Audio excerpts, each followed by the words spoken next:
بسم اللہ الرحمن الرحیم۔ السلام علیکم۔ ایک بار نبی کریم صلی اللہ علیہ وآلہ وسلم لوگوں میں بیٹھے ہوئے ان سے باتیں کر رہے تھے۔ اتنے میں ایک دیہاتی آپ کے پاس آیا اور پوچھنے لگا کہ قیامت کب آئے گی؟ آپ اپنی گفتگو میں مصروف رہے۔ بعض لوگ جو مجلس میں تھے کہنے لگے، آپ صلی اللہ علیہ وآلہ وسلم نے دیہاتی کی بات سنی لیکن پسند نہیں کی، اور بعض کہنے لگے کہ نہیں بلکہ آپ نے اس کی بات سنی ہی نہیں۔ جب آپ صلی اللہ علیہ وآلہ وسلم اپنی باتیں پوری کر چکے تو میں سمجھتا ہوں کہ رسول پاک صلی اللہ علیہ وسلم نے یوں فرمایا، وہ قیامت کے بارے میں پوچھنے والا کہاں گیا؟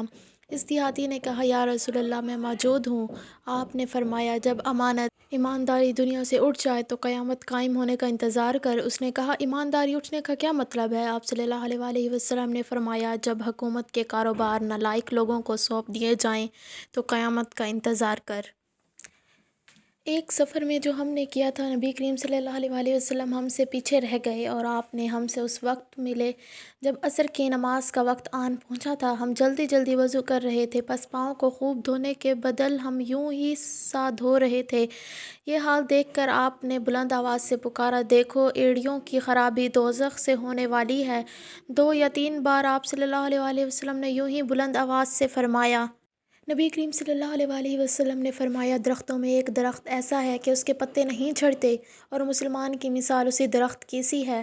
بتاؤ وہ کون سا درخت ہے؟ یہ سن کر لوگوں کا خیال جنگل کے درختوں کی طرف دوڑا۔ عبداللہ رضی اللہ تعالیٰ عنہ نے کہا، میرے دل میں آیا کہ وہ کھجور کا درخت ہے، مگر میں اپنی کم سنی کی شرم سے نہ بولا۔ آخر صحابہ نے نبی کریم صلی اللہ علیہ وآلہ وسلم سے پوچھ ہی لیا کہ وہ کون سا درخت ہے۔ آپ نے فرمایا، وہ کھجور کا درخت ہے۔ ایک بار نبی کریم صلی اللہ علیہ وآلہ وسلم مسجد میں بیٹھے ہوئے تھے، اتنے میں ایک شخص اونٹ پر سوار ہو کر آیا اور اونٹ کو مسجد میں بٹھا کر باندھ دیا۔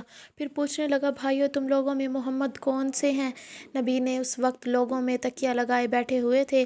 ہم نے کہا، محمد صلی اللہ علیہ وآلہ وسلم یہ سفید رنگ والے بزرگ ہیں جو تکیہ لگائے ہوئے تشریف فرما ہیں۔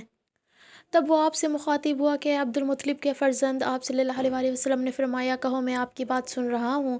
وہ بولا، میں آپ صلی اللہ علیہ وسلم سے کچھ دینی باتیں دریافت کرنا چاہتا ہوں اور ذرا سختی سے بھی پوچھوں گا، تو آپ اپنے دل میں برا نہ مانیے گا۔ آپ صلی اللہ علیہ وسلم نے فرمایا، نہیں، جو تمہارا دل چاہے پوچھو۔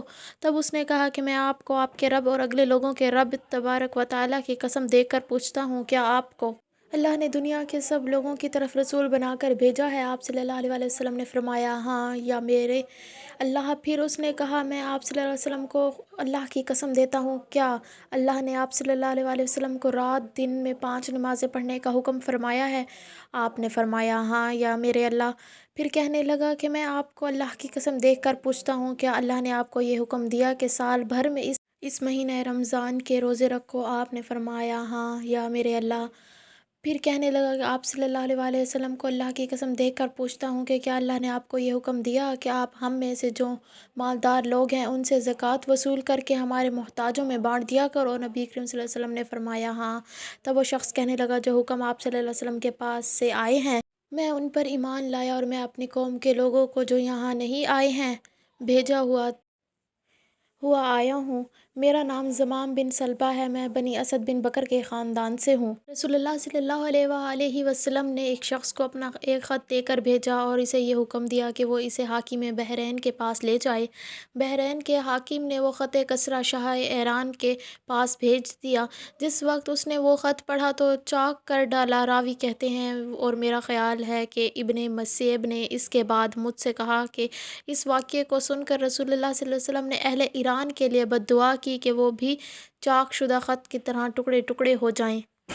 آپ صلی اللہ علیہ وآلہ وسلم کسی بادشاہ کے نام دعوت اسلام دینے کے لیے ایک خط لکھا یا لکھنے کا ارادہ کیا تو آپ صلی اللہ علیہ وآلہ وسلم سے کہا گیا کہ وہ بغیر مہر کے خط نہیں پڑھتے، یعنی بے مہر کے خط کو مستند نہیں سمجھتے۔ تب آپ صلی اللہ علیہ وآلہ وسلم نے چاندی کی انگوٹھی بنوائی جس میں محمد رسول اللہ کندہ تھا، گویا میں آج بھی آپ صلی اللہ علیہ وسلم کے ہاتھ میں اس کی سفیدی دیکھ رہا ہوں۔